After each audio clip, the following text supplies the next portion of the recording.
Apex Online Racing is sponsored by Elgato, who created this lovely stream deck. For more information about the stream deck, the link is in the description below.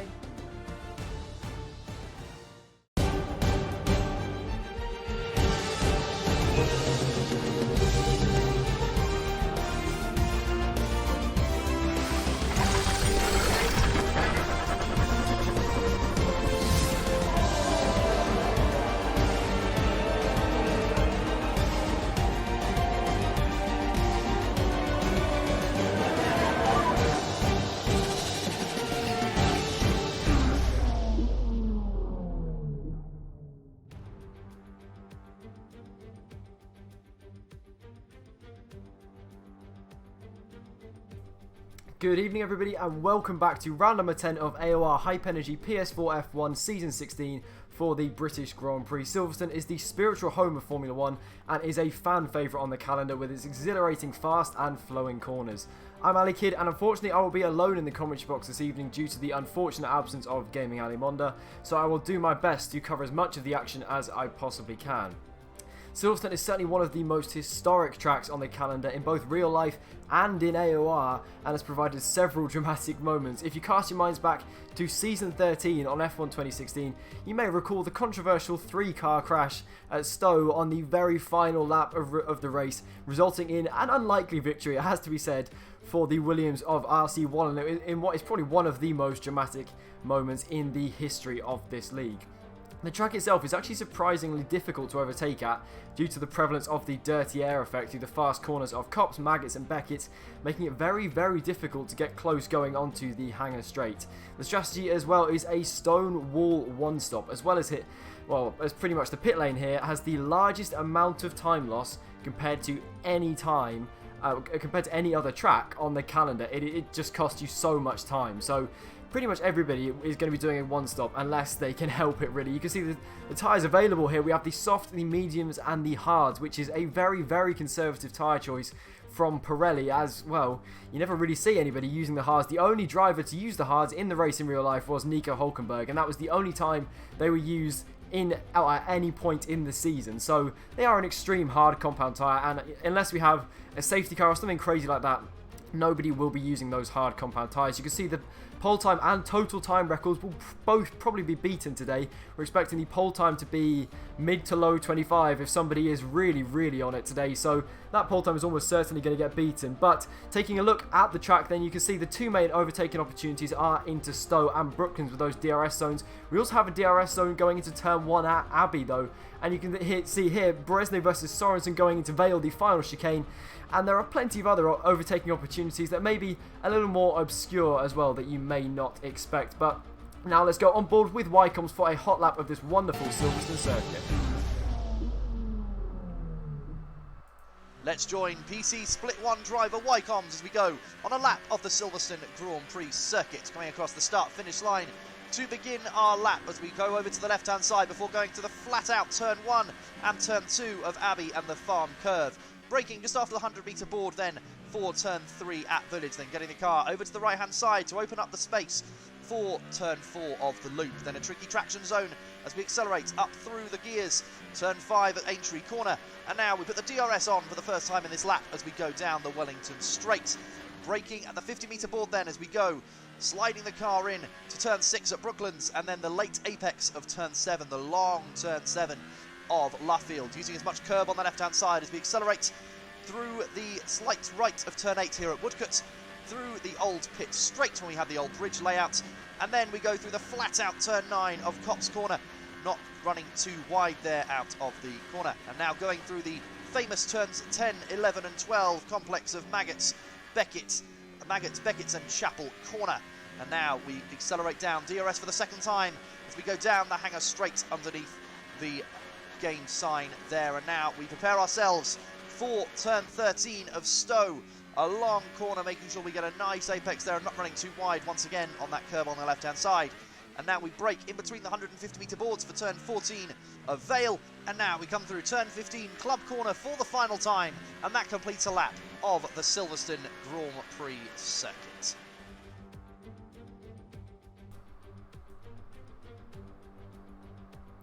So as we come into round 10 then, the halfway point of this season, let's take a look at some of the stats that we've had so far. You can see coming into this one, Michelangelo, or VGIA Michael as he's known on PlayStation, is in the lead of the championship by 23 points from Season 14 champion Ollie D just behind him, who bumped himself up 4 positions following a really strong second place in Austria, where he almost stole the victory on the very last lap of the race. He moves ahead of his Mercedes teammate Dominic Hoffman, who's finished 15th and 13th in the last 2 races. The only 2 races this season he's been out of the points, but it has not gone well for him at all over these last 2 races.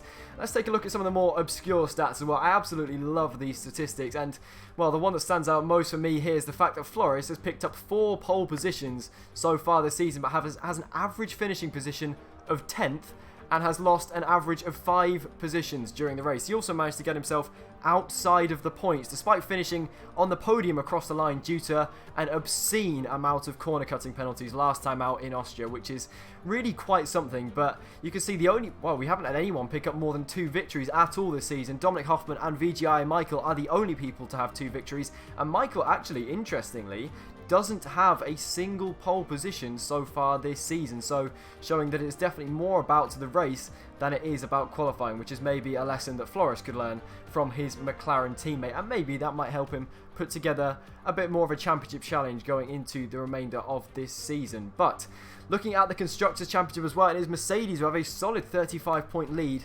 The Mercedes team of Ollie D and Dominic Hoffman dominating the field really a little bit in the Constructors' Championship. They are currently 2nd and 3rd in the drivers, 35 points ahead of McLaren, and as a little bit of a one-man team at the moment because Flores hasn't really had things going all his way so far. So let's get into qualifying then. Let's see what these drivers are going to have on offer for us today. And we already have 13 minutes left of this qualifying session. My apologies for starting the stream a little bit late, but currently our provisional pole time is Flying Finn with a 25.5, which at this stage of the session is, well, completely unreal. We're expecting pole time come the end of the session to be around that mark, so to be at a 25.5 already is, well, a little bit crazy really. We appear to have very few drivers here today, but still I'm sure we'll have plenty of racing and action throughout the field. And actually, the McLaren of Michael is missing from this race, so our championship leader has had to miss this one out, which is going to cost him severely in his championship challenge, considering we normally think that missing one race does a lot of damage. So given that he's in the championship lead by less than a race victory as well, that really might hamper him quite a lot actually. But let's ride on board with the Renault of Williams Nervo as he goes through Cops. Nervo, a former 3-time champion in this league. F1 2018, though, has not worked out for him one bit. I don't believe he's actually scored a single point this season, as he cut quite a lot there, and he's running very wide at the next part of that corner as well. So, again, things not looking great for Nervo, as he's one of the few drivers at this point to have not set a lap time. But that's actually looking very ominous from Flying Finn on pole. That is an unreal lap time at this stage of the race, really. This stage of qualifying even, as the Force Indias are taking a little bit of time about getting themselves back into the garage. I believe Clarkey now is actually a full-time driver in this league. So from being a reserve driver, he's a bit of a veteran of the league, but he was previously a reserve driver for this season, and I think now has only just got himself a full-time spot once again. But Clarkey, a quality driver as always, and he's always probably one of the most underrated drivers we've had in this league for a long time as well. So I need to make sure the game sound is working again. I always forget that every single time. Oh well. Always fix it before the race though. The joys of live broadcasting. Anyway, that should be fixed now. So let's ride on board with Flores then for an entire lap of this Silverstone circuit. So DRS open on your way down into turn 1, trying to open up the corner as much as possible, staying in 7th actually for most of that corner before shifting up to 8th before turn 3. He's going to use 4th or 3rd gear. He goes for 3rd. I've seen people use 4th there. It's a kind of matter of personal preference really, but again, 1st gear for that next part of the left-hander, which is an interesting one. I wouldn't really expect you to use 1st gear unless you're playing F1 2016 again, but seems to be working reasonably well for Flores to stay on board with him through Brooklands, all over the curb on the entry, trying to make the entry of the corner as wide as possible, then into Lovefield as well. Down to 3rd for a little bit, taking a late apex, a weird double apex corner that one. It is very challenging and much easier than you'd think to end up on the gravel on the outside of that corner as well. And then into what is surely the best section of corners on the entire calendar. It is unreal how fast this section of corners is. Copse, Maggots, Beckett's, Chapel, and Flores has missed the apex slightly, but he's doing a reasonable enough job of that. He's slightly wide onto the grass though, which is not going to help his lap time one bit. But as we go down the hanger straight and into Stowe, let's see how much Flores is willing to extend here. Imagine, well, as Flores has shown us plenty of times, he's pretty prone to picking up corner cutting penalties, and that's probably one of the easiest corners to do it really. But it's looked like a reasonable enough lap from Flores on this soft compound of tyres. He's not potentially been pushing the limits that much, but up to the line, let's see what it will be for Flores' first lap of the session, and it's a 25.6. Okay, I said he wasn't pushing the limits that much. I was clearly very wrong, as he sets a stunning lap time and almost matches Flying Finn in that Toro Rosso for provisional pole. And now, perfectly timed actually, we can go on board with Flying Finn for his flying lap. We have 9.5 minutes left of this qualifying session. Let's see what the young Finn can do. Again, staying in 7th gear through turn 1 and turn 2, and not even shifting up to 8 at all before going down into 3rd gear for the next right-hander, and then very aggressively into 2nd and 1st, like Flores did earlier, and then planting the traction reasonably nicely. It's pretty solid opening to the lap for Flying Finn, the man who currently holds provisional pole position. He's been very, very fast in qualifying, but hasn't quite been able to match it in the race. Almost Flores-like in the strengths he has as a driver, and he missed the apex slightly at Brooklands as well. Uses 2nd gear for Luffield, stays very, very tight to the apex, which is a little bit of an unusual line to use there. I haven't seen many people use that one. There's actually, looking at the leaderboard, Epic Gamer is only a, what is that, 200th of a second behind Flores, so it's very, very close, right up at the top. And again, that's a very nice line through Copse from Flying Finn. It's so satisfying to watch these drivers really pushing the limits through that corner. Again, slightly wide of the apex. That might hamper his run slightly, but that looked, other than that, inch perfect. And he's even going to pick up a bit of a toe from his teammate, and that looks like it is definitely choreographed. And into Stowe, let's see what this lap time is going to be for Flying Finn. It's looked pretty much inch perfect, and he got a bit of a toe as well. Really throwing the car into Stowe, using 4th gear to get as much turn in as possible. And then into the chicane at Vale. Let's see what this lap time is going to be then. I imagine this is going to be some kind of unreal lap time through the final corner. What is it going to be for the Toro Rosso? Can he smash his pole time? Yes, he can. He sets a 25.4. What a lap time. An Epic Gamer as well, whilst all that was going on, has moved ahead of Flores, improved by, must have been only half a tenth or something. And again, it's still looking very, very close up at the top, as Ollie D as well moves himself up into P4. And actually, let's go on board with Jarno. We haven't seen him in a while.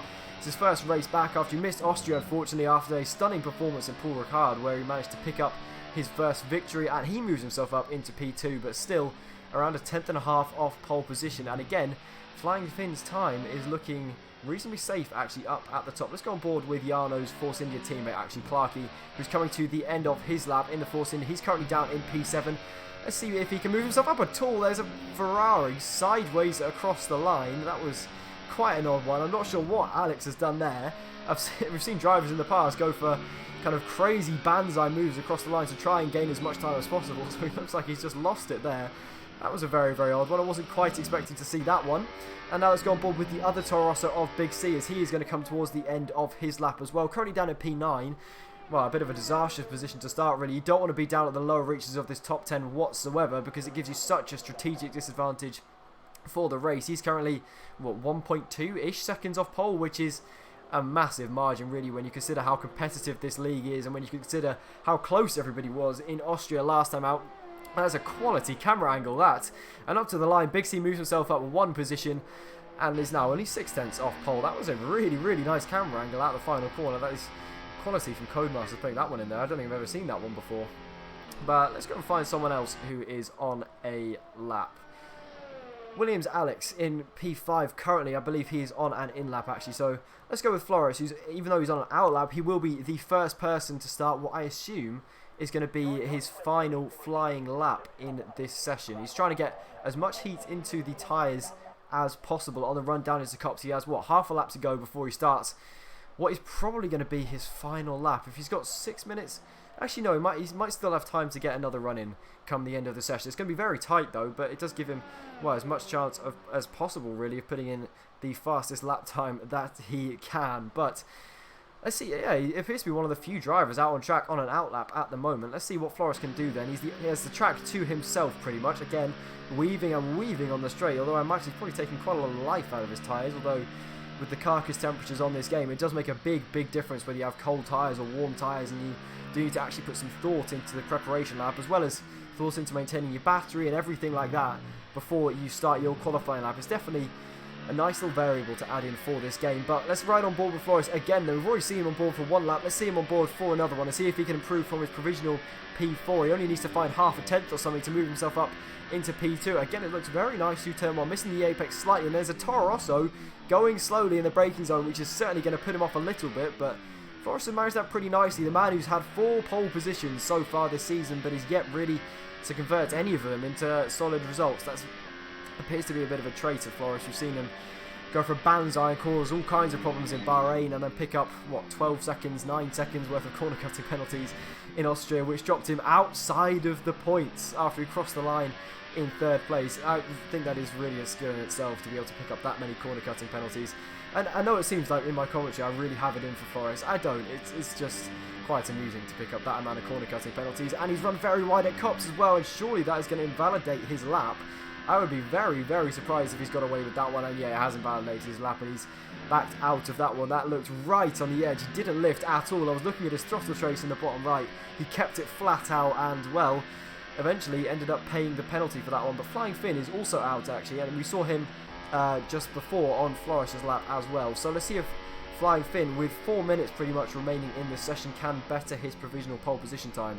He's already got the betterment of the rest of the league by a tenth and a half, which really is saying something given the calibre of drivers we have in this league. As Flores comes into the pits, he was not happy with that one bit, and he will go out on a fresh set of soft compound tyres between now and the end of this race. So let's see what Flying Finn can do. 3.5 minutes remaining. Can he improve his pole position time, keeping it in 7th gear again through turn 1? Very aggressive. That is something I've noticed about Flying Finn's driving style.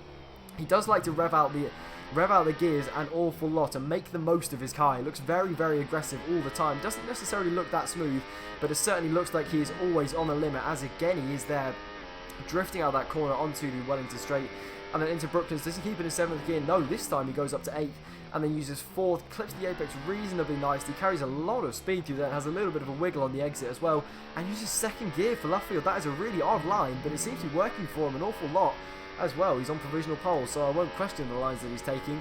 Let's see if he can take a better run through Cops than Flores managed earlier, carrying in 7th gear, a big old drift and snap of oversteer.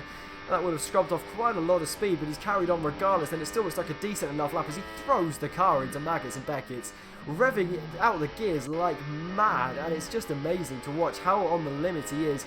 And I imagine he will probably be improving again. Everybody watching, take notes, because this is really something special I think we're watching here. Interstow again using up all of the track into 4th gear, really attacking the apex of the corner, and then into Vale. Let's see what he can do to finish off the lap. Everything is on the line here. It's actually a deceptively difficult end to the lap. He takes an awful lot of curb on the inside at the first part of the chicane, then drifts up the line. What is it going to be for Flying Finn? And he doesn't improve. It is a 25-4 still, and that may leave him vulnerable to the rest of the field actually if he hasn't managed to improve at this point. But 2 minutes remaining. I don't think he'll have time to go for another run, so it's now up to everybody else in the league. Can they compete with that lap time? Let's stay with Ollie D. The man who moves himself up into 2nd place in the championship last time out in Austria, and he can take the championship lead this weekend if he manages to win this race, and that would move him ahead of Michael in the championship due to the absence of our championship leader from this race. So the Brit at his home race. Let's see what Ollie can do. Has he got anything to challenge Flying Finn? It would need to be some kind of mega qualifying performance for him to do that. We haven't really seen the best of Ollie in qualifying so far this season. His strength, unlike others, definitely seems to be with his race pace and his strategy and being able to make his way through the field, sometimes after starting outside the top 10, but we've seen him make some unbelievable overtakes. If you think back to Monaco, he went around the outside at Tabac, around the outside of the Lowe's hairpin, being very aggressive, but it worked out for him, apart from that one incident with Big C. But I think we'll gloss over that and take that as a little bit of an anomaly. Ollie D, though, currently down in P7, so he needs to find something to try and move himself up the order. He's about 4 tenths off pole, taking a big old lift through Cops and running it again slightly wide. I wonder if that will have been invalidated. He hasn't backed out of it, so I assume it hasn't, and that looked right on the limit. He may have had 2 wheels still on the track, just about as he goes for a big old slide before going on to the hanger straight. Plenty of time to think about this next braking zone, and yes, he has backed out of it. So let's go on board with another man fighting for the championship, Williams Alex, who's currently on, I believe, 83 points this season. He's a little way off the championship leader at this point, still yet to win a race, but looking very, very promising on a number of occasions, and has been, like Ollie, incredibly consistent so far this season, and that has meant that he has stayed in contention despite not really having any standout performances. That's very wide through Cops though, and that will definitely cost him some time.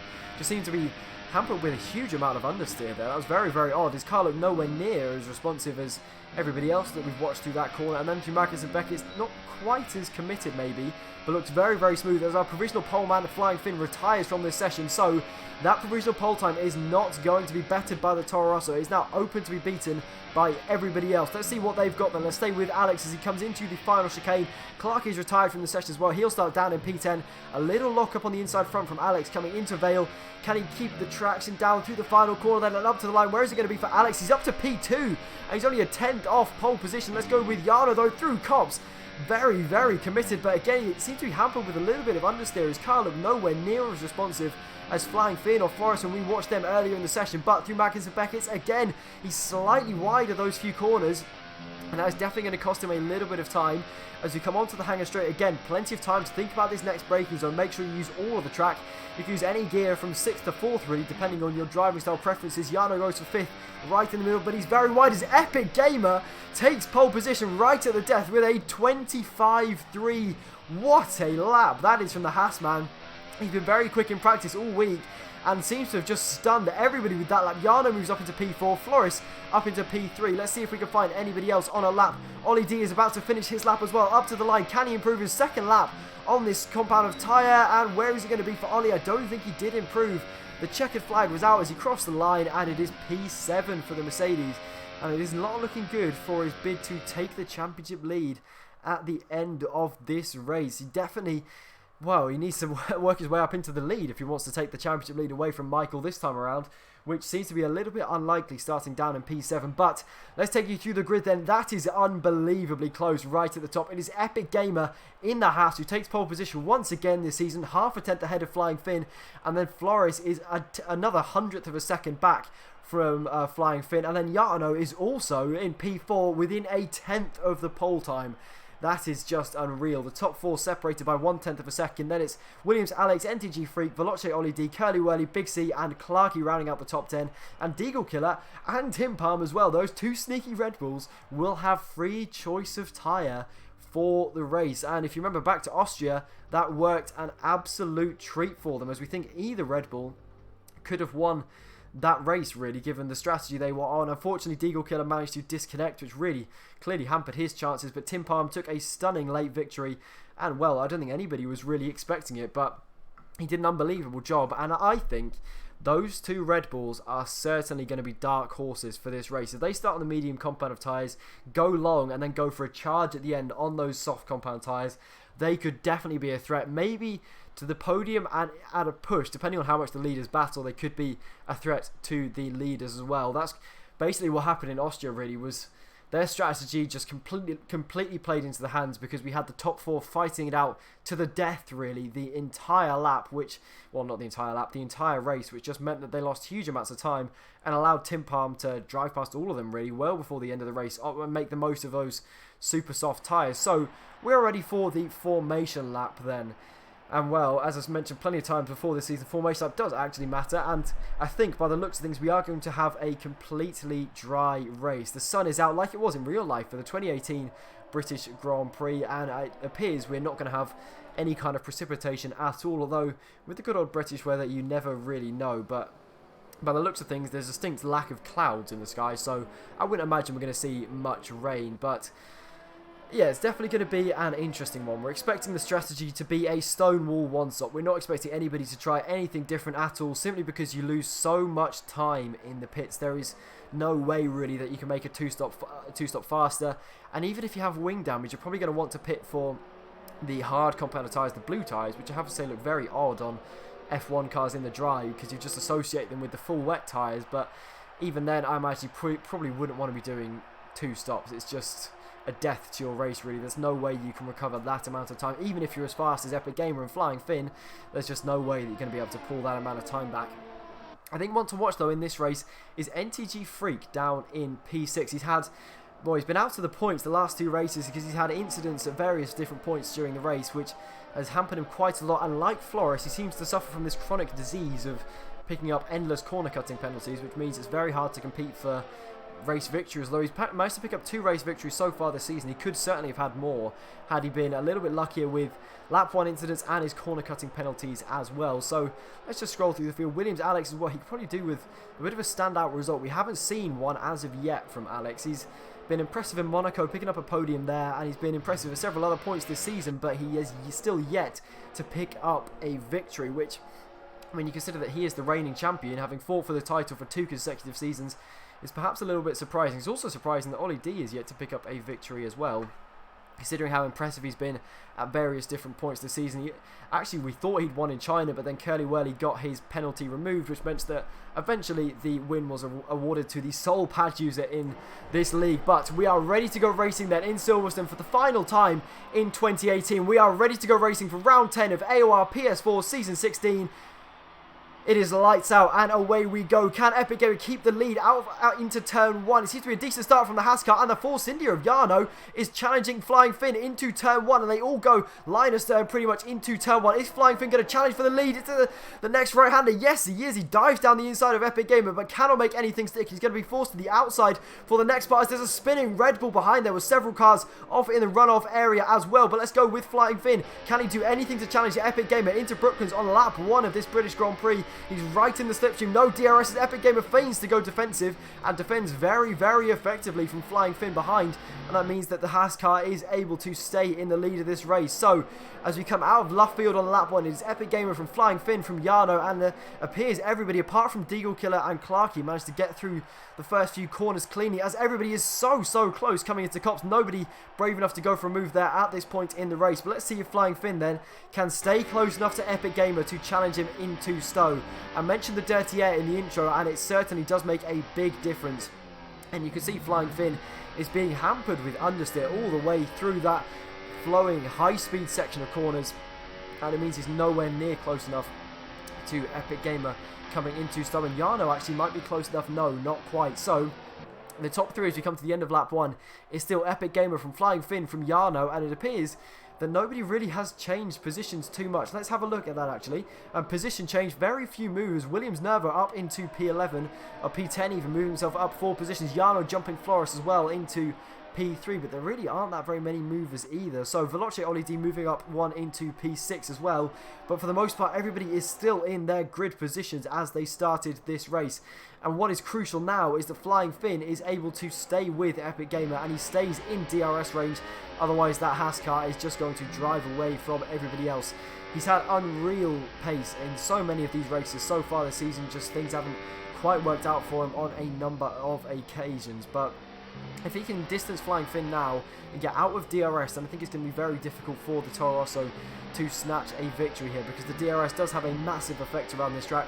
With 3 different activation zones, it does make a huge difference lap time wise, and it kind of negates the effect of the dirty air as well, which makes a big difference, as you can probably imagine. But it looks like Flying Finn is doing a reasonable job of staying ahead as we go back to Ollie D in P6. He currently sat behind Williams Alex in P5 and doing a reasonable job of managing to stay with that lead train. And the problem is with a train the size of this, if anybody starts battling at any point down this line, then, well, the train is broken, and the train splits very quickly as soon as one person misses out on DRS, which can be disastrous for, well, the rest of their race really, and it can mean that it's very difficult to get back onto the back of a DRS train once you have lost that DRS initially. But so far it appears to be a clean start. It doesn't seem like anybody lost too much time at the start, with Deagle Killer only 2.5 seconds behind Alex in P13, although it doesn't seem to have affected him that much. So DRS is enabled as we start lap 3 of this British Grand Prix. Let's see if Flying Finn can make himself anywhere near close enough come the end of this lap to make a move potentially into Stowe, maybe into Brooklands on the next lap. 8 tenths back is certainly way too far back to think about going for a move straight away, but that DRS might allow that gap to come down lap after lap, and we might see a battle for the lead well before the end of this race, and maybe even before the pit stops, which are certainly going to be a massive strategic element in this race, given how badly the soft compound tyres go off. When you get towards lap 10 or so, they really do start to hurt, as Epic Gamer actually ran slightly wide into the gravel there, which certainly isn't going to help his tyres or his lap time really, as I think Ollie D is very, very close to Williams Alex as well. He seems to be the closest of any car in this train really, and I think this is probably where to look if you want to see a battle coming into Stowe, as the leaders are very, very close actually. And Williams Alex, though, crucially has fallen out of DRS range of the leaders, and if Ollie D wants to have any chance really of winning this race, he's got to try and get past Alex as quickly as possible and make sure that gap doesn't get beyond a second. As you can see, Alex does not have DRS. That's going to cost him time all the way down this straight, as well as Flores seems to be very, very close to the back of that Force India as well.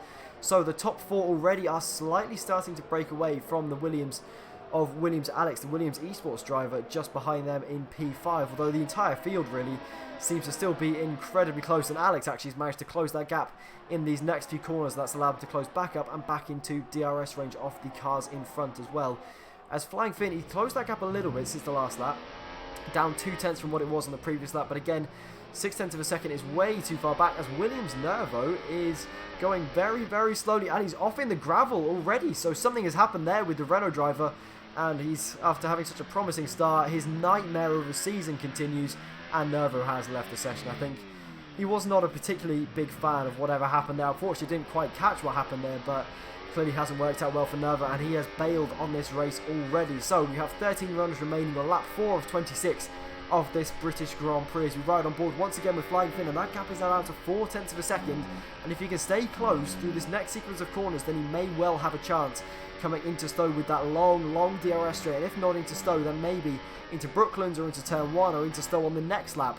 Although he's looking so close, that is 0.3 of a second, as Epic Gamer as well is slightly wide on the exit of Mackins and Beckett's. That is going to hurt his run all the way down this straight into Stowe, and Flying Finn is closing and closing. Is he going to go for a dive into Stowe? No, he's not. So he sits behind that Haas for another, what I assume is going to be another lap, and into Vale as well. He's nowhere near close enough, so he's going to have to sit behind and wait it out before going for another move. But he's now getting very, very close to the back of that Haas car, and things now in this race looking much more promising for Flying Finn, having had a number of difficult races. We've seen him shine in qualifying a few times, but I think we're yet to see him really shine in the race. Let's go back to NTG Freak, who's very close to the back of Curly Whirly, although he's just hit with a wall of understeer through Turn 1, and he's nowhere near close enough coming into Turn 3, which is unfortunate for the Mercedes. Is he going to go for a dive here? No, he's not, but look how close he is to the back of Curly, even making a bit of contact there, which is certainly not going to help the Ferrari's run through the next corner. I might well allow NTG Freak to get past the Ferrari here.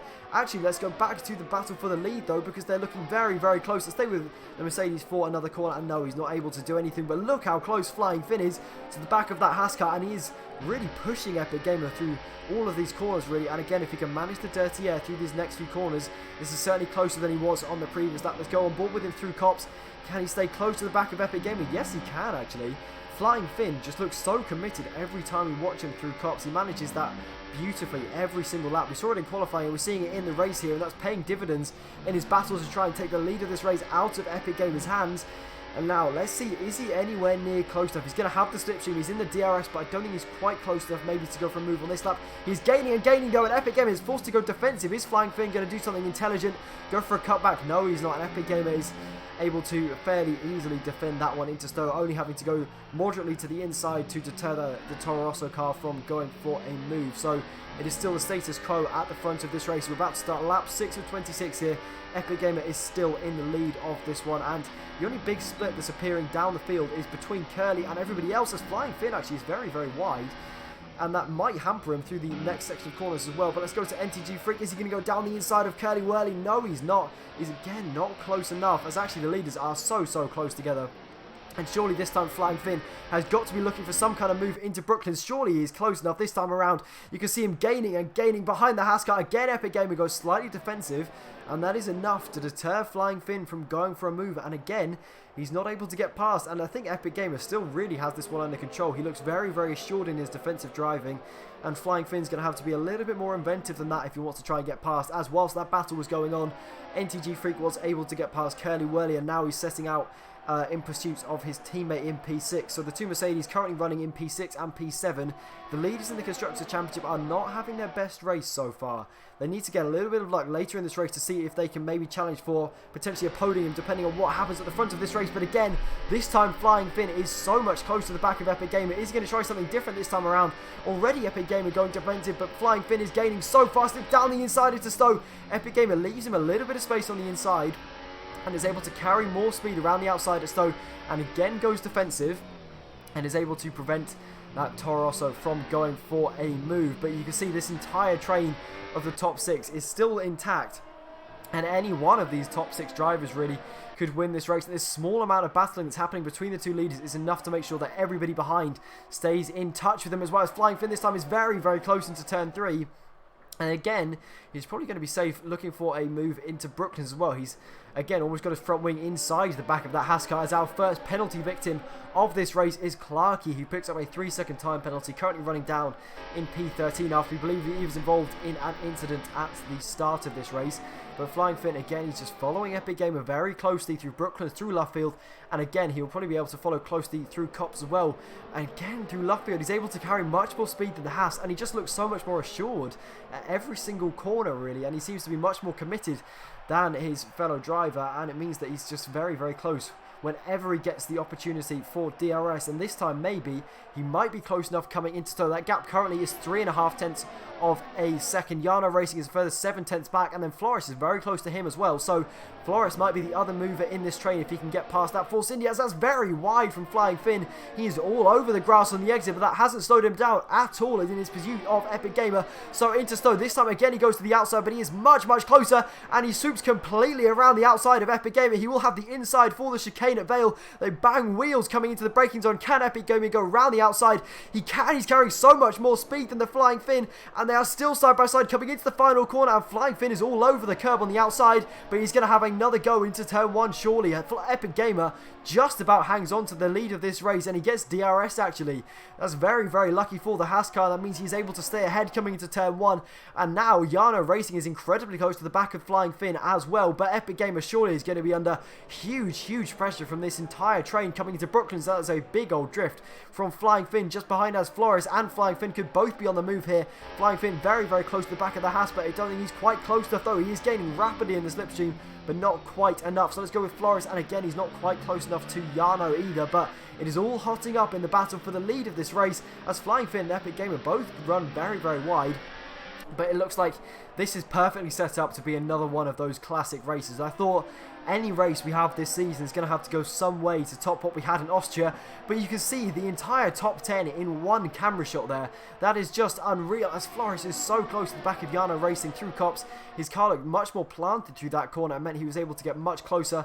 But let's go back to this battle for the lead, and Flying Finn in his pursuit of Epic Gamer. This time he is nowhere near close enough though. He's dropping well back from the Haas, and that gap now is up to 7 tenths of a second. But let's go back to Flores in his pursuit of Yano, and again, no, he is not quite close enough either, but this train of leaders is still very, very much intact. We have P6 and NTG Freak actually joining that as Epic Gamer pulls into the pits from the lead of this race, and the Haas car is the first person to come into the pits for what I assume is going to be a set of medium tyres. Now, actually, the undercut can be a little bit deceptive here. It's not always the best strategy to go with, because those medium tyres do take a couple of laps to heat up, and that can certainly affect your lap times, as Flores again gets very close to Yano Racing.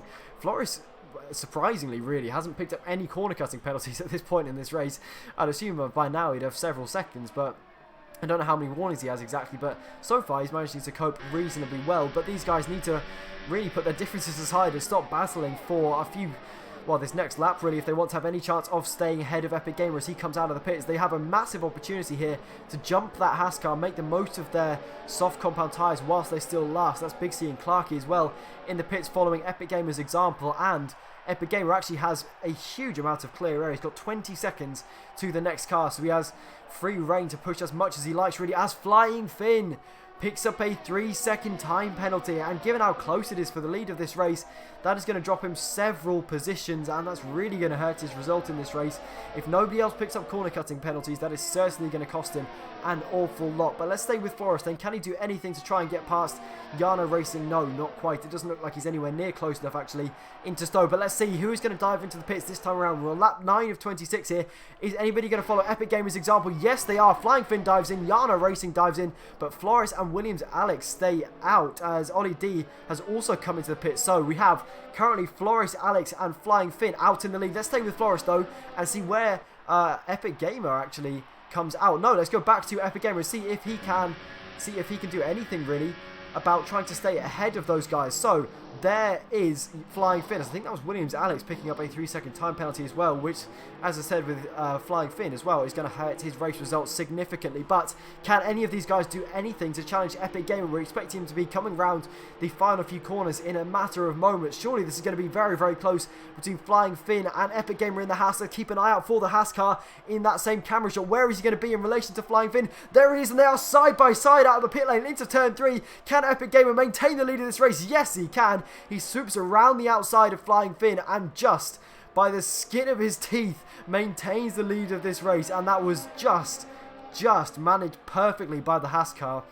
I did say that undercut could be a little bit deceptive, and I don't think it quite worked out for Epic Gamer. He didn't really gain anything there, and he is going to be hampered by 1 lap older tyres going into the rest of this race, which may yet have an impact depending on how long this battle goes on for. But let's stay with these guys then as they rotate round the circuit and see if Flores, Alex and Freak are going to come out behind them or where they're going to come out in relation to them, as Williams Alex is so close to the back of Flores, and surely they are both going to be coming into the pits this time around, and yes they are. So Williams Alex right on the back of Flores and almost hits him coming into the pit lane as well. That would have been very, very awkward, as Tim Palm in that Red Bull, I did mention before that the Red Bulls could be a factor later in this race, is still going, and he takes the lead as everybody else comes into the pits. But let's see if the Williams crew can do a little bit of magic and help Williams Alex out in this race and jump Flores. So he's going for a set of medium compound tyres as you would expect, and he's going very, very slowly, and he's been held. Oh no, he hasn't been held, forgive me. His car was actually down the pit lane and we just saw him there. So let's stay with these guys then as they come out of the pits, and where are they going to slot out into the train? It could actually be very, very dangerous with these guys on cold medium tyres compared to everybody else, the other net leaders in this race, as Epic Gamer already goes past, Flying Finn goes past as well, and Flores is behind Jarno again. So Jarno manages to maintain position, and everybody really has stayed in the same positions, although Ollie D actually has dropped down into P12. So unfortunately I'm not really sure what's happened there, but Ollie D has dropped a huge way down in this race, and that might even put him in net positions outside of the points as well, which is very unfortunate for him. I didn't quite catch what happened there, and I'm not entirely sure why that would have happened. But let's take a look at the tyres that everybody's on. So those 2 Red Bulls who started on the medium compound of tyres are currently out in the lead of this race by a significant margin. That gap to Epic Gamer behind is 19 seconds. Actually more than that, well over 20 seconds between Epic Gamer and the leaders. So on those soft tyres at the end, they could be a factor, particularly Tim Palm, who's going to have clear air for a number of laps in this race, and that could certainly be a factor later on. And we saw him storm to victory from 14th on the grid in Austria, and we could be seeing something similar happen here today. And Alex as well is another one who falls into that category, which is going to be a little bit interesting. I think we were seeing Flying Finn on soft compound tyres there on my screen, but on the graphics he is actually on the medium, so don't worry too much about that one. I'm sure Flying Finn would not have gone for the soft compound of tyres again. That would have been suicidal. Yeah, you can see on the left hand side he is on the medium tyres rather than the softs that you're seeing actually on his car, so I wouldn't worry too much about that one. So Flying Finn on 1 lap fresher tyres than that Haas car in front of him. He is set up very, very well for the remainder of this race. Despite that 3-second time penalty, he's still got a massive chance really to win this race, or at least take the victory on track and then just hope that everybody else has penalties.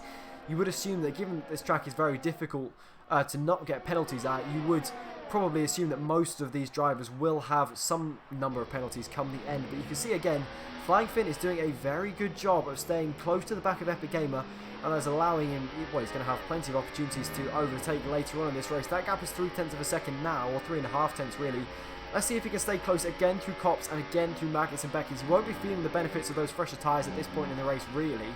Epic Gamer hasn't been going long enough on those mediums for them to start feeling worse for wear at all, but that gap is now down to 2/10, so even in the dirty air, Flying Finn is gaining rapidly on the Haskell, and he's just making those medium tyres work, and absolutely goes for a little bit of a drift on the exit of that corner, but now on the hanger straight with DRS and with the slipstream, surely he is close enough to go for a move here.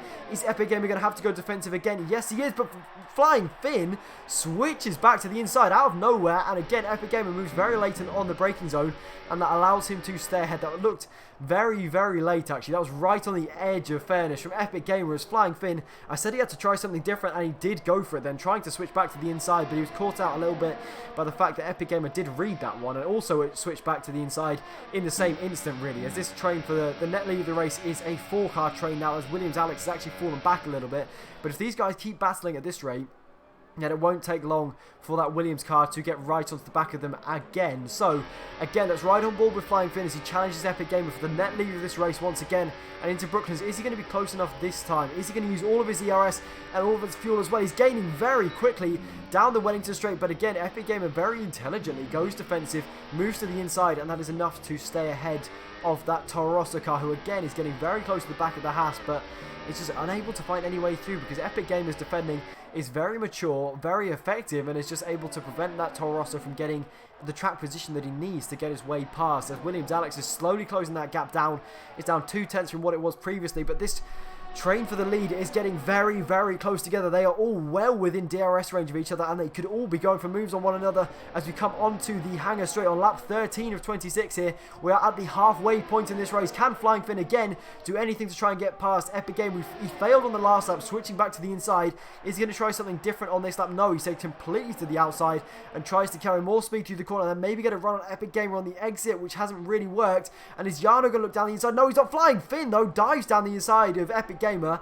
That looked like he wasn't really trying to go for a move. He just got caught out by how early the Haas car was on the brakes. That's allowed Jarno to close right up to the back of the Toro Rosso, and it's allowed Epic Gamer to have a little bit of breathing space as well. That gap is now up to 5.5, almost 6/10 of a second. That's allowed him to get away just a little bit and potentially have a little bit more margin for error as we go later on into this race, though that gap has been closed incredibly quickly. And Flying Finn again is very, very close to the back of that Haas car once again, and is surely going to be looking for a move before long as well. As something else to note is the gap between the two Red Bulls at the front of this race is also starting to close, as well as the gap between Epic Gamer and the two leaders as well. So it remains to be seen whether those two guys can be a factor later on in this race. It depends how well they manage those mediums and how well they manage those soft compound tyres as well. But if this train of 4 leaders does start, or 5 leaders now, as Williams Alex has joined well within DRS range as well, if this train of leaders starts battling massively like they did in Austria, it could really play into the hands of those two Red Bull cars,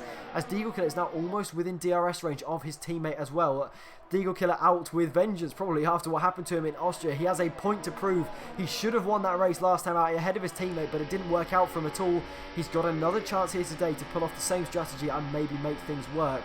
But as we ride on board with Flying Finn, he's not close enough this time around, and it appears that nobody in this lead train really is close enough, as Flying Finn has extended Stowe an awful lot there. That looked like a very unorthodox line, I think we'll call that one. He's already picked up a 3-second time penalty in this race, remember, and that's certainly not going to help him later on either, as Flores is very, very close to the back of Jarno. He's certainly the closest of any of the guys in this train, but because Jarno has that DRS, he's unable to close enough to overtake him on the straights, and that kind of neutralises the effect of Flores being so close as well, as Veloce Oli D has come into the pits again for another set of medium tyres, and he's now 35 seconds behind Clarkey in P12. So I said in the intro that Oli D might take the lead of this championship today due to the absence of VGI and Michael, but again, it just hasn't worked out for him at all. It means he's going to, well, be consigned really to P2 in the championship, maybe even losing more positions if the other guys in this race can take advantage. Obviously, this is a big chance in the championship for everybody else in the league, really, given the fact that the championship leader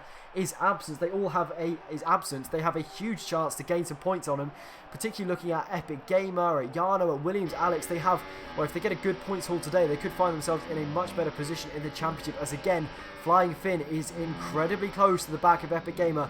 On lap 15 of 26 here, Flying Finn all over the curb there on the inside, which is going to help his mid-corner speed, as Big C picks up a 3-second time penalty, but he's currently marooned down in P11 in this race. Almost 10 seconds nearly off the back of the points, which is not going to help him really at all, as Deagle Killer now picks up a 3-second time penalty.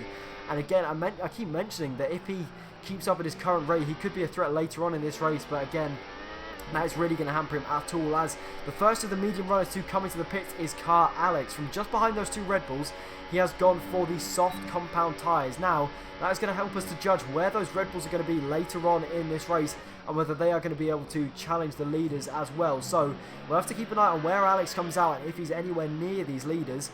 He is currently in P10 and he's 5.8 seconds behind, or longer than that, 7.3 seconds behind P9. But if he can make up that time to this train of leaders, that's only 10 odd seconds with 10 laps remaining here.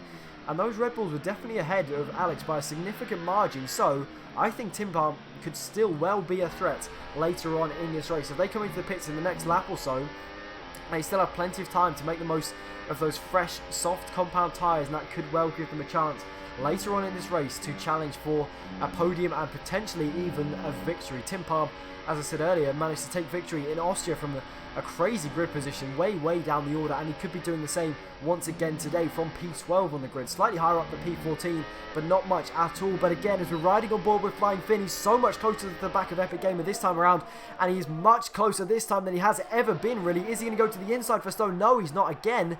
Epic Gamer is very intelligent with his car placement coming into that corner. It means Flying Finn is not close enough to go for a move, but into Bale, maybe this time he's close enough, looking down the inside of the Haas, and he's made a little bit of contact actually, and he's not able to get past at all. So again, Epic Gamer maintains the lead of this race, but he's under huge amounts of pressure from that Toro Rosso, who could even be looking for a move into turn 1. Epic Gamer goes very defensive very late, and round the outside at turn 1 goes Flying Finn, but there's no space there whatsoever. That's going to put him under pressure from Jarno behind, and Jarno dives it down the inside. What a move this would be from the Forcini if he can make it stick. He's forcing Flying Finn well out wide, and he's looking to the outside for this next left-hander, and that's not quite worked out, as Flores and Alex are going side by side as well. This is all playing into the hands of Epic Gamer. Can Jarno, though, do anything to try and get past Flying Finn? Is the Toros going to go defensive? Yes, he is. Jarno looks to the outside of Brooklands. Can he make this one stick? Yes, he can. Swooping all the way around the outside of Brooklands, it gives him the inside for Lovefield, and he moves ahead of Flying Finn. So now we finally have a change in P2 here, and Jarno Racing, can he do anything to try and challenge Epic Gamer? He's got to stop battling now, though. If he starts battling with Flying Finn again here, he's going to drop out of DRS range of Epic Gamer, and that is going to make his life a whole lot more difficult, as NTG Freak has now joined the back of this train. And if you look at that, Deagle Killer is only about 5 seconds behind these guys on soft compound tyres, fresh soft compound tyres, so he is certainly going to be a threat later on in this race. But now, can Jarno do anything about Epic Gamer? He's already moved past Flying Finn on this lap. Can he move past Epic Gamer as well? No, he cannot, but he gained so much on that straight. That was unreal, the closing speed he had into Stowe. He's going to have to sit behind into Vale, but now Jarno is looking like the biggest threat to Epic Gamer in this race, and he's been pushing the Haas lap after lap, and unfortunately for Flying Finn, he was not able to overtake the race leader, and that's meant that eventually the guys behind just got fed up, and Jarno went for that move. So Tim Palm comes into the pits from the lead of this race, and these guys who were net leaders are now the actual leaders of this race.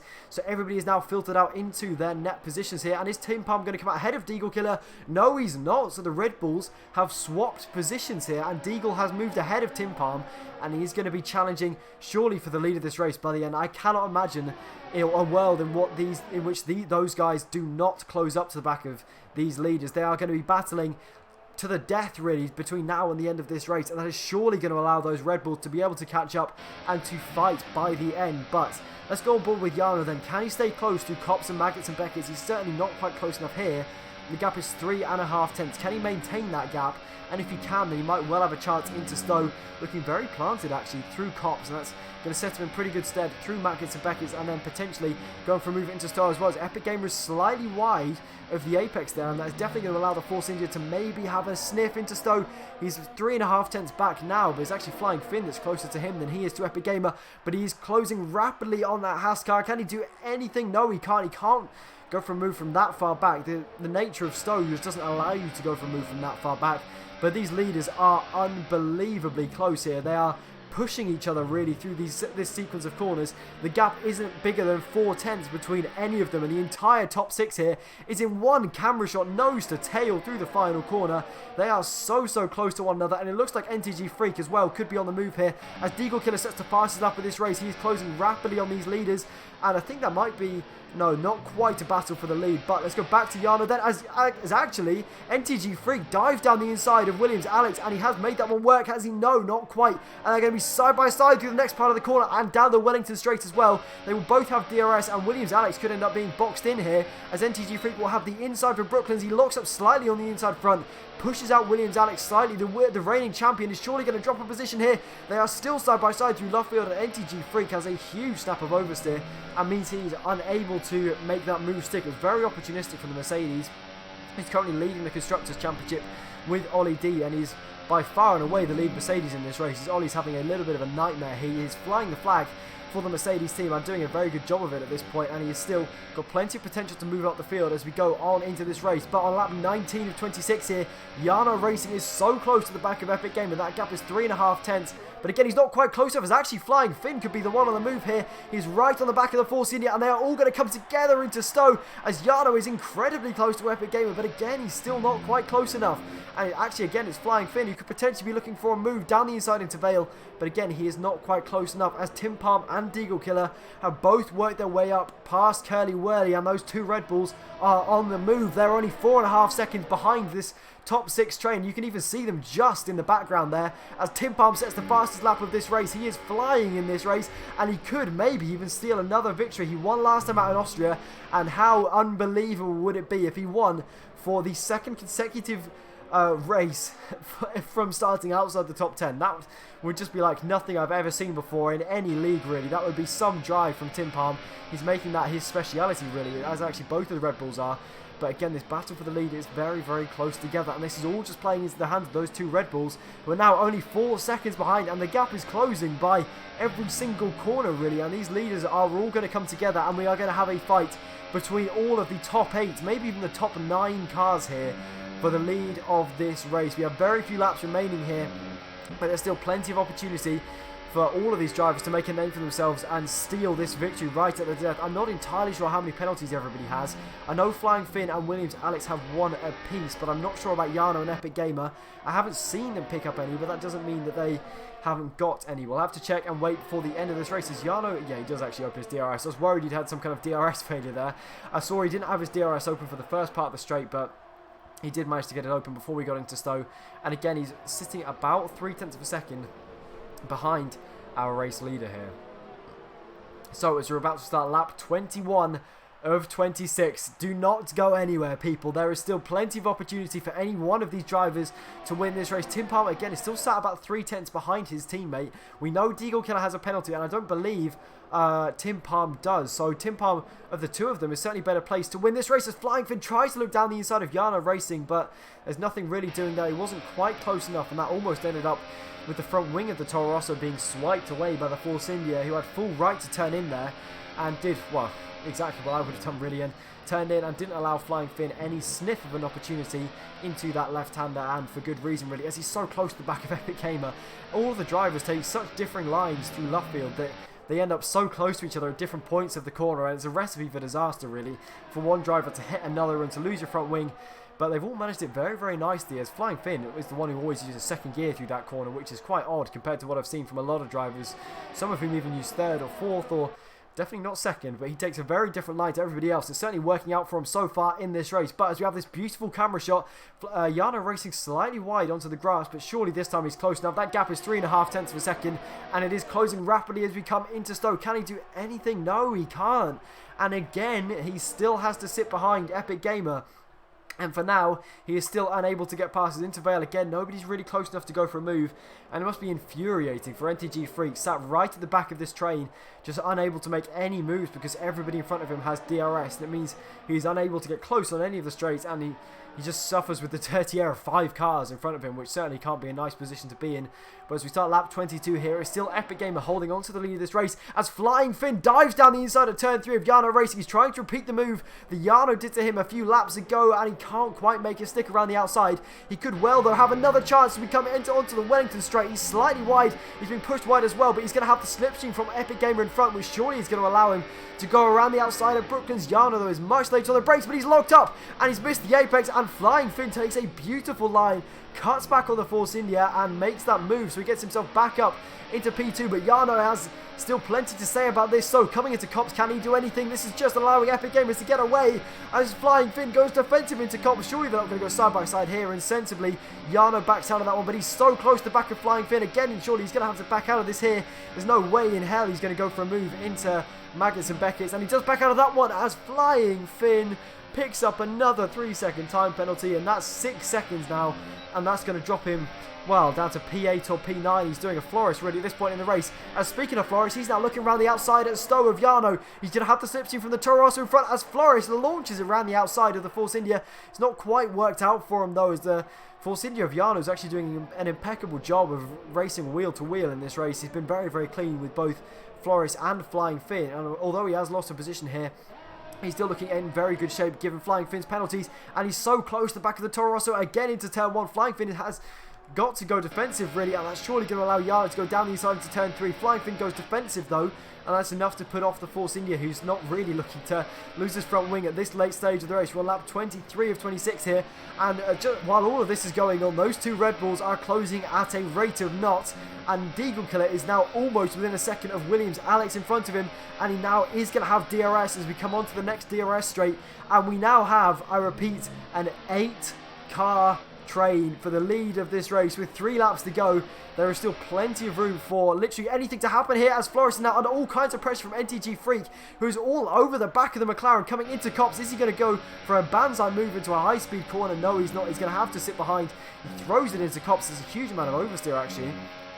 His car looked incredibly unstable there. Maybe those medium compound tyres are starting to feel a little bit worse for wear, but these guys now have got to be very, very wary of those Red Bulls on the soft compound of tyre, who are going to have so much more grip than them at this stage in the race. Those medium tyres, they've all been on them for a minimum of 12 laps here, and those softs have only been on the Red Bulls for 6 laps, 5 in the case of Tim Palm, and that means they are going to be so much faster than these guys, and surely they aren't really going to have anything to fight with. So if Deagle Killer and Tim Palm can make their way up through the field very quickly here, it has to be said, otherwise they're going to be really struggling come the end of this race, then they have certainly got a chance to try and win here, as all 8 cars in the same camera shot come into turn 1, start lap 24 of 26 here. 2 laps remaining. Can Flying Finn do anything to try and take the lead from Epic Gamer on track? Remember that Toro Rosso has 2 time penalties. He has 6 seconds worth, which is going to drop him almost outside the points here. In fact, it may well drop him outside the points depending on what penalties everybody else has, and that's going to really damage his race result here, as we have yellow flags out of sector 2. Not entirely sure what that one is for, but again, this train is so close together as we come into Brooklands and Luffield. Those Red Bulls so far yet to make any progress in this top 6 train. Deagle Killer's got to get on the move quickly really, and then if he can overtake these next few cars, then he can certainly try and have an impact on the lead of this race as Big C pulls off to the side. They're trying to get out of the way of this intense battle for the lead. Look how close Flying Finn is as we go into Cops. He drifts through that corner, not a corner you want to be drifting through at all, but he certainly has a chance to try and get past Epic Gamer. We're about to start the penultimate lap of this race, but Flying Finn still has a big chance to try and win the race on track, and then just hope that everybody else has penalties.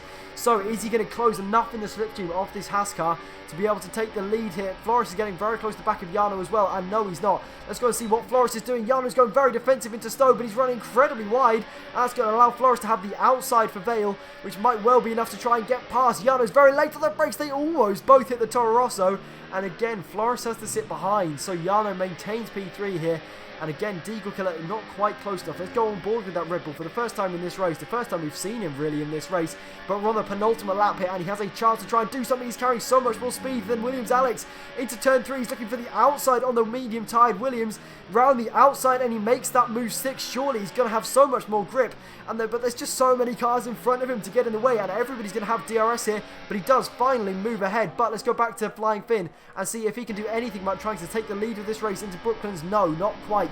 He is not close enough, and neither is Flores, I don't think, to Jarno Racing either. But on lap 25 here, everybody is still incredibly so close together as Williams. Alex trying to fight back against Deagle Killer, and he's trying to win that position back, and this could really hurt Deagle Killer's chances of trying to pick up a podium in this race, because he needs to start making progress quickly, and that move from Alex might well have cost him a chance of managing to get on the podium. But as we go back to Flying Finn, This time he is so close to the back of Epic Gamer in the Haas. He's going to run out of opportunities very quickly as Flores picks up a 3-second time penalty. It wouldn't be a race in AOR PS4 F1 if Flores did not have a time penalty here.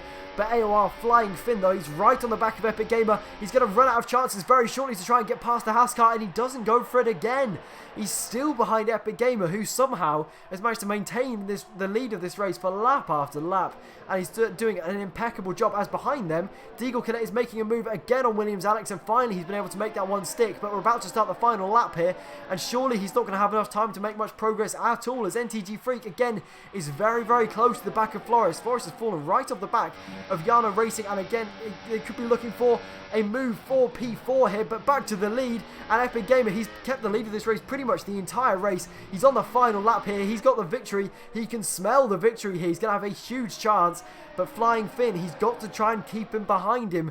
And coming into Brooklands, that gap is only 2.5 tenths, and he has to go defensive into Brooklands. So Flying Finn looking around the outside of Brooklands, trying to take the lead of this race on the very last lap. But again, as per usual, Epic Gamer with a beautiful defensive move, and then Jarno's trying to get involved as well, and he barges his way past Flying Finn. And if he can make this move stick into Cops, he might well have a chance of trying to get past Epic Gamer as well. Is he going to be ahead to be able to take the racing line into Cops? No, he's not, and that might well have sealed the victory for Epic Gamer here, as Flying Finn has got a cutback line, and they're going to be side by side into Maggots and Beckett. And Jarno surely can't make this move stick. What a move this would be, and they are still side by side, and they make a little bit of contact, and Jarno's run wide, and Flores takes it. He takes both of them, and he's worked his way up into second place here with a stunning move. We always say side by side to Maggots and Beckett can't work, as Flying Finn has a dramatic crash and steams into the wall on the hanger straight, and that is the end of his chances of victory. He was running in P2 for so long, and he's been hit by, I didn't quite see who, and he's ended up in the wall with his no front tyre. But up to the line, Epic Gamer will win the British Grand Prix, one of the most dramatic races of the season, and NTG Freak takes P2 due to the penalties of Flores, and Yana Racing again a solid P3 from him. And then Tim Palm, another impressive drive from outside the top 10 to get himself up into P4. Flores didn't drop that many positions this weekend due to penalties, but finishes down in P5 ahead of Deagle Killer in P6, Williams Alex in P7, and then the two Ferraris of Curly Whirly and Alex in P8 and 9, with Clarkey the final point scorer in P10. But wow, that was one of the craziest finishes to a race I have ever seen. That's got to be heart-wrenching for Flying Finn. I don't even know how you go about hitting the wall on the hanger straight, but it was just polystyrene flying everywhere. That was just unreal. Absolutely unreal. Don't forget, you can now vote for your driver of the day, and I know who I would be voting for.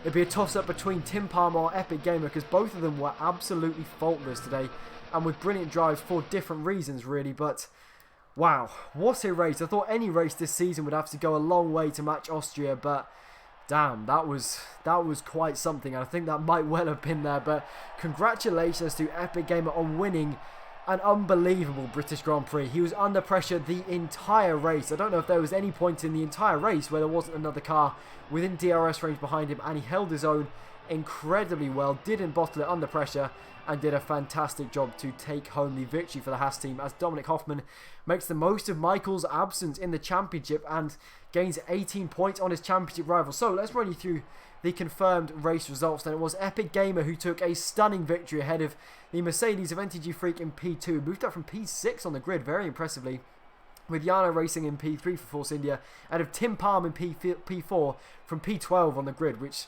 shouldn't go without mention, with Flores down in P5 ahead of Deagle Killer in P6, Williams Alex in P7, the two Ferraris of Curly and Alex in P8 and 9, and then Clarkey rounding out the points in P10. And a very, very unfortunate day for Veloce Olidier. We didn't catch what happened to him, but he ended up outside the points on a day that could have seen him take the lead of the championship due to Michael's absence.